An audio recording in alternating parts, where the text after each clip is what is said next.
Red book గురించి నేను చాలా క్లారిటీ ఇవ్వాలనుకుంటున్నాను ఈరోజు. నా ప్రతి స్పీచ్ చూడండి, ఎవరైతే చట్టాలు ఉల్లంఘించి కార్యకర్తల్ని ప్రజల్ని ఇబ్బంది పెట్టారో వాళ్ళని నేను వదిలిపెట్టాను అని స్పష్టంగా హామీ ఇచ్చాను. మళ్ళీ రిపీట్ చేస్తున్నా, చట్టాలు ఉల్లంఘించిన ఓకే. జోగి రమేష్ గారు అబ్బాయి ఏం చేశాడో ప్రజలు తెలుసుకోవాలి. అగ్రిగోల్డ్ భూమి పత్రాలు తీసుకుని ఫేక్ పత్రాలు సృష్టించి అతని పేరుపై ట్రాన్స్ఫర్ చేసుకుని అమ్మేశాడు. అగ్రిగోల్డ్ బాధితులు చాలా మంది ఇప్పటికీ ఇబ్బంది పడుతున్నారు. వాళ్ళకి రావాల్సిన డబ్బులు ఇంకా చాలా ఉన్నాయి. అగ్రిగోల్డ్ భూముల పైన ఫేక్ పత్రాలు సృష్టించి అమ్మేశాడు, డబ్బులు సంపాదించాడు. అంటే యాక్షన్ తీసుకోకూడదా?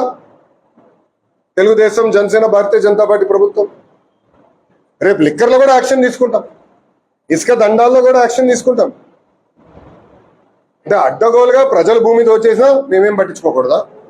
నేను ఆనాడు హామీ ఇచ్చా, ఊరూరు మాట్లాడా ఎర్ర బుక్ గురించి.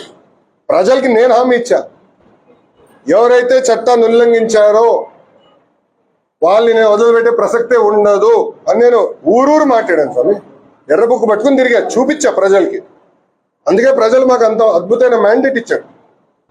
దాని ఒక్కవల్లే కాదు, అందరం కలిసికట్టుగా పోరాడడం. దాంట్లో భాగంగా రెడ్ బుక్ ఒక మ్యాండేట్ మాకు. నేను ఊరూరు చూపించా రెడ్ బుక్. నేను ప్రతి పబ్లిక్ మీటింగ్లో చూపించా.